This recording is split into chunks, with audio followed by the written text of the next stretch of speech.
Hi, I'm Stephanie, and I would like to welcome you to another episode of Let's Talk Film, a series where contemporary women get to have their voices heard on the latest film releases. Today, we will be reviewing Pedro Almodovar's The Skin I Live In. We are shooting here at Chez Lola's, a French bistro whose inspiration comes from the south of France. It's located here on Myrtle Avenue in Clinton Hill, Brooklyn. Not only does this neighborhood have one of the largest concentrations of row houses from the post-Civil War period, it also is listed in the National Register of Historic Places. With its majestic brownstones, beautiful 19th century mansions, and very close proximity to Manhattan, it's easy to understand this neighborhood's awesome appeal. The list of famous past and present who have lived here is staggering. Pratt Institute, a prestigious art school, is a big part of the community and gives it its gravity as an artistic center. On any day, you can often catch TV show episodes and major films being shot around the neighborhood. Major tour buses and even the Food Network have ventured over into Clinton Hill recently to explore the offerings. And Chez Lola offers much with its popular weekend brunches, weekly live music sessions, and endless specials. There's something for everyone here to enjoy. Let's go inside.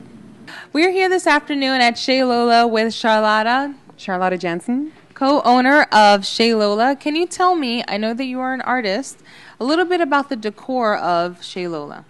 Well, Chez Lola is very colorful, and I think we need more color in our lives. Color is joy, colorful is food, colorful is just, it's life. It's American, it's French, it's kind of international. Our whole idea was bistro food and bistro without a border. Bistro without borders. So basically the food has a strong foothold in France and a strong foothold in American food, in new cuisine, but also we incorporate other dishes. Off the top of your head, just like one thing that you think we should definitely try. Well, we have a great salmon burger, a spicy salmon burger that I think you really need to try, and the hamburgers, of course, that are classic Americans, but really fresh, and we even make the buns ourselves. Oh. And I love the lamb tagine, and I really love the fish dishes. And we also have specials that are pretty amazing, bargains and fun. Now, is this your only location, or do you have another location? Well, this is the only location that is Lola. And Lola has a brother named Chez Oscar. Oh, okay. And so Chez Oscar is its brother restaurant. So this is a girl, and Oscar's a boy. So you're an artist, and you did this wonderful painting behind us. Can you tell me a little bit more about it? Yes, well, a while back I was in the Dominican Republic and I was working on a cocoa project, and I loved this sentiment of these kids under a tree. It was a hot, hot, hot day in a little village in the Dominican Republic, and all these kids were like leaning on each other, you know, sharing something, sharing an apple, sharing something, somehow really very, very comfortable, being very close to each other. And I felt that this tree in a natural environment was being like a shelter to them, and that they were creating by nature, just without effort, a community. And so my idea behind this painting is that if a tree does that in a natural community, maybe a restaurant can do that in an unnatural community. Thank you so much, Charlotta, for this interview and for telling us more about Chez Lola and Chez Oscar. I'm sure we will be back in this house pretty soon.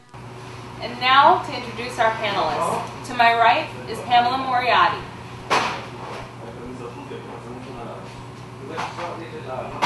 To my far left is Dash Harris.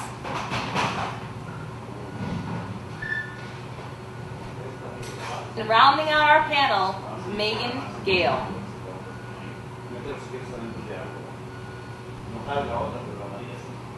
Today we are talking about Pedro Almodovar's The Skin I Live In. Ladies, we have a lot to say about this film, but we can't say too much because the story is so interwoven that one false move, one false word, and we can give it all away.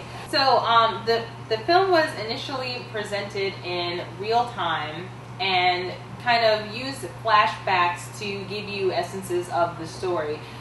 This style of filmmaking has been called disruptive narrative or nonlinear narrative format. Do you feel like that kind of format fit this story, or do you feel like it made parts of the film more confusing? For me, I'm not a big fan of a flashback film ever. But for this one, just to be able to tell the story that why this happened, it fit the story well. I think that he should, like, this is the perfect flashback. I would say, okay, I'll be okay with this flashback. Otherwise, it would be like, what's going on here? Yes. So I don't mind the flashback this film. I felt like it was confusing at times, the story, and I also felt like it was a device. I didn't feel like it was necessary to tell the story non-chronologically, actually, but I mean, sometimes it feels like a device. It makes the story more interesting when you're like, you don't know stuff and you jump back and forth, and I think you it get adds to the confused on their psychology. seat. And, but I felt a little bit like a device to keep people interested or keep them confused.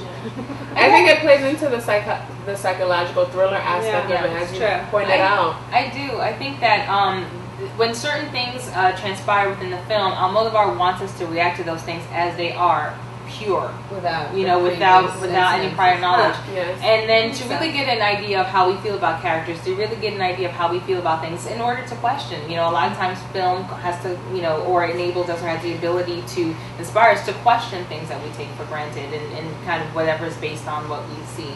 And then after that, we get more information, then we let our morality kick in, and then we make our judgments, etc. So I also feel like it worked in that way. But it was confusing at times. Yeah, I definitely found it confusing. Just because I started I think he wanted you to be confused. confused. I think he definitely wanted you. I don't think he wanted a smooth ride in this film at all. What it is when you see a film like that, initially, you're uncomfortable. You're not comfortable with the content. Maybe for some people, they've never been exposed to something like that, or Almodovar goes somewhere with this story that you don't expect it to go, and goes there uncomfortably. So it kind of forces you into something that maybe you're not ready for, which is why so many people were like, well, why didn't you tell me? You know what I mean? It is an experience. It is an intense experience. The film does use devices and techniques to its storytelling. It's not a normal Transformers movie. It's very psychological and it's very uncomfortable. It's very uncomfortable for people to have to sit there and think about these things and watch something in front of their face. You're actually facing something that makes you uncomfortable. Especially about gender issues, that you can really get under people's skin. Exactly. We have this facade. We're so progressive. We're talking about gender issues, but not really. You're not really getting to the crux of what's making someone uncomfortable, and I think the director poked at that part, and I enjoy being poked to that that place, taken to that place. Indeed. So John Waters, American film director. Some people have said that they're able to see a lot of similarities to John Waters in Almodovar's work. Do you feel like that similarity is present in this film? Maybe like perversity of it.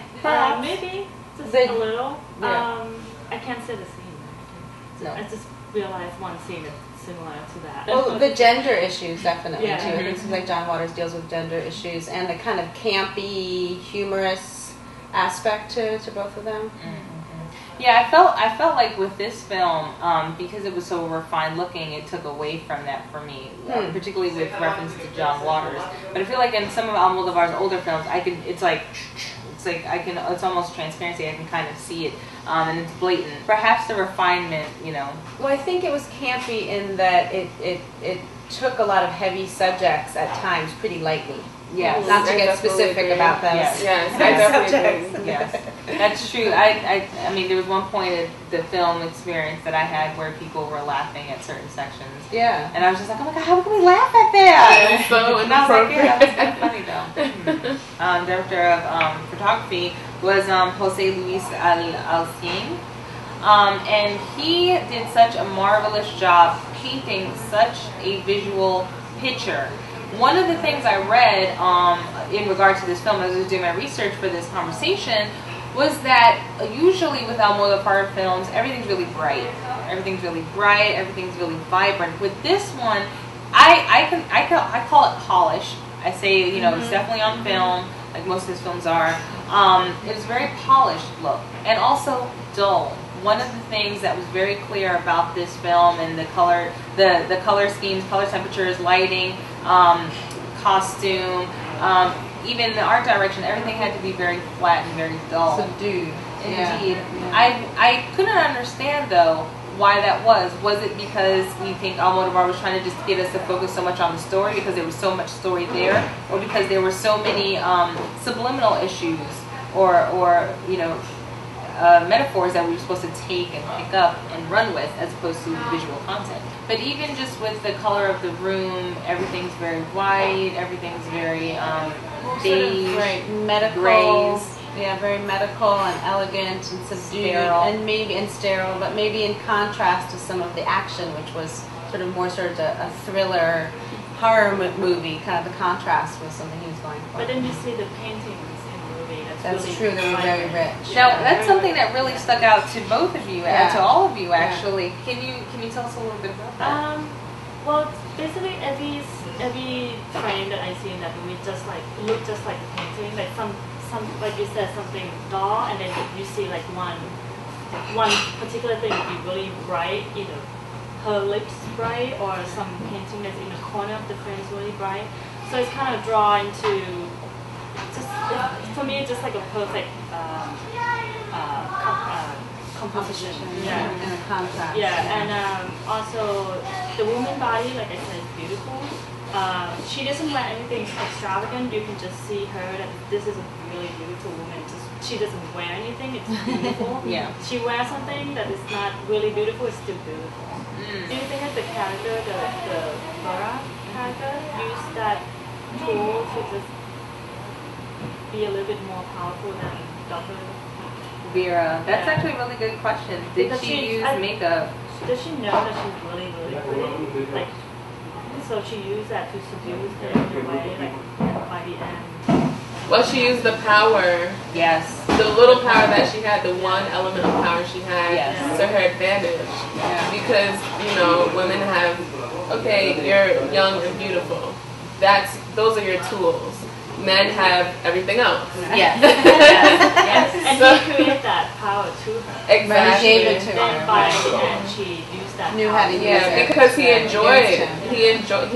He got the fruits of that power, but then she used it to her But advantage. isn't that the classic Frankenstein thing, though, where you create this creature and then it turns on? Created a monster. Right? Yeah. Yeah. Aside from doing this panel, ladies, would you have gone to see this film on your own accord? Let's start with Dash and work our way around. Most definitely. I have an affinity, I have a preference for Spanish films, and not to mention Banderas. Yeah. Is it there? So, yeah. You like him as an actor? I like him as A man. exactly. Because I'm just not very familiar with all of his body work. He got some props for me for Puss in Boots. Yeah, he's the man. But this kind of really solidified, you know, him for me as a serious actor. I've never really paid attention to him before. Yeah, I definitely would have gone more because I love his films. I also really like to follow one director and see how they evolve and not judge them on one film. And I like to watch someone's progression. But I would have gone, yeah, definitely.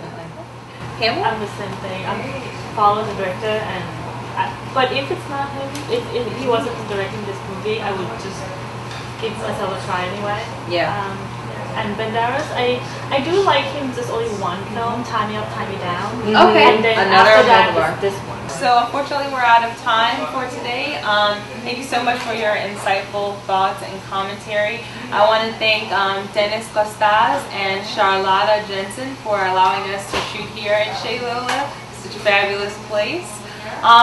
The film we were discussing today was Pedro Almodovar's The Skin I Live In. You can feel free to check us out at www.letstalkfilm.com. Until then, keep watching and keep talking film.